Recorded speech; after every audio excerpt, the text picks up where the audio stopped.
Well, I'm joined from Paris now by the philosopher and writer Bernard-Henri Lévy, who, after meeting rebel leaders in Benghazi, called President Sarkozy and urged him to take action in Libya, thus setting in motion a series of events that led to French jets bombing Gaddafi's tanks in Benghazi this weekend.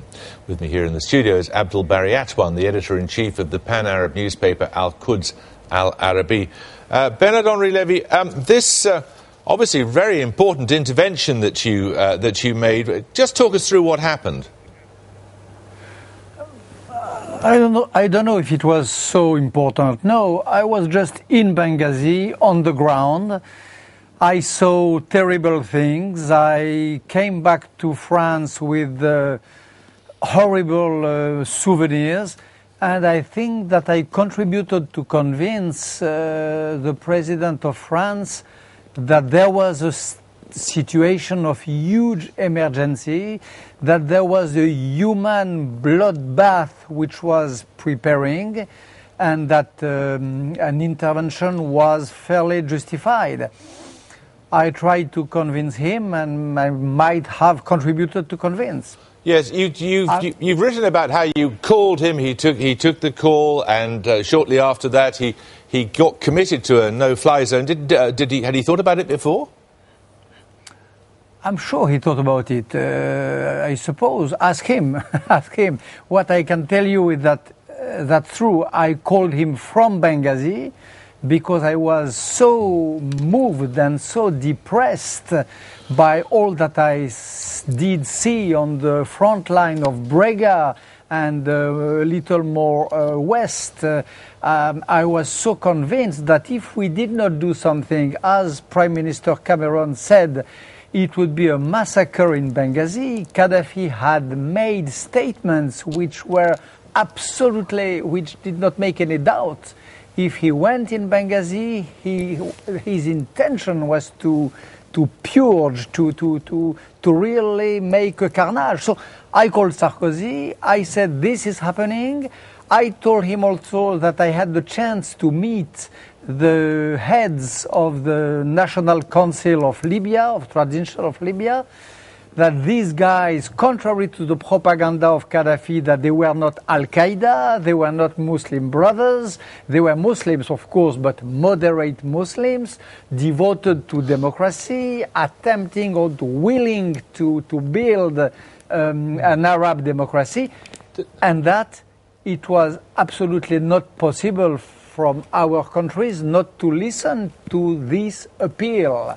Did it worry? I mean, you didn't have similar thoughts about, for example, what happened in Gaza when the Israelis laid siege to it, or you didn't think about the implications, perhaps, of, the former North African colonial power getting involved again? No, because it was a really different story. In Gaza, you had a fascist government led by Hamas, which is a fascist party, oppressing the people of Gaza and throwing rockets on the south of Israel. Okay. This was the situation. No, wait a minute. The Benghazi people did not throw rockets on anyone. They are peaceful people. They are not a fascist party. There is nothing comparable to Hamas. And if you compare Gaza to Benghazi, you speak exactly as Gaddafi speaks when he says that the peaceful people of Benghazi are Al-Qaeda members. All right. Well, as you know, we've got Abdel Bari Atwan here from Al-Quds here in the studio.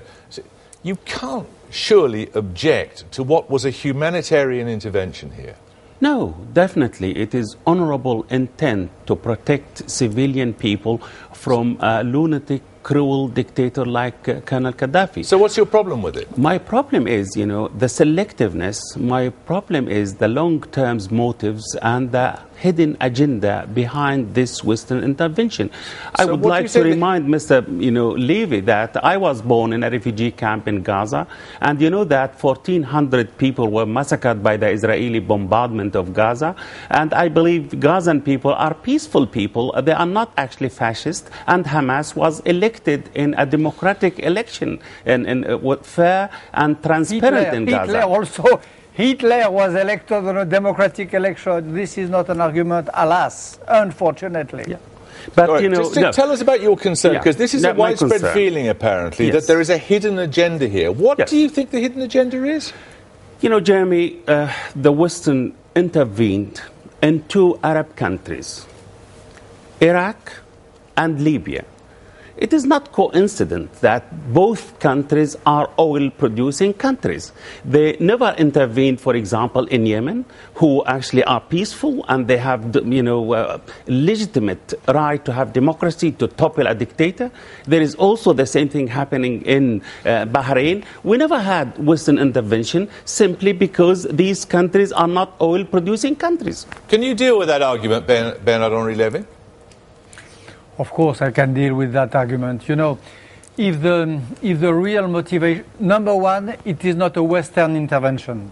It is an intervention with the blessing of United Nations. Well, they're only American, French, and British planes. No. There is a mandate of the United Nations which is very different from Iraq. Iraq was a war out of the law, without any mandate. That was one of the numerous reasons why it was a very nasty war. This one has a mandate of United Nations. Number two, this intervention to protect the civilians has the blessing of the Arab League. The Arab League was the first to express her concern about the fate of the civilians of Benghazi. So you cannot compare Iraq and Libya, number one. And number two, if there was a secret agenda of the awful Westerners to put the hand on the oil of Libya, there was a very good way to do it, which was to make a deal with Gaddafi, as they did since decades. They had the hands on the oil of Libya through a bad, nasty, ugly deal with Gaddafi, as they had with Saddam Hussein. Shall I deal with the Arab League? You know, we have 22 Arab countries, only one country, Arab country, participating in this campaign. Second, Qatar.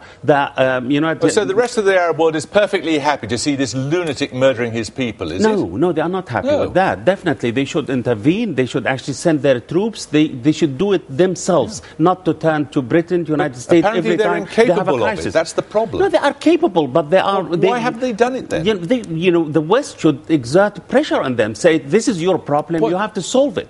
And by the way... They need the West to tell them that it's their problem. Yes, it is. You know, if the West saying, look, we are not going to intervene, you have to do it. You spent $130 billion to buy warplanes, to buy missiles, to buy arms. So you can do it. Not every time you have a problem to come to us. If what do you mean? When your brother is dying, you have to ask the identity card of the one who is coming to save.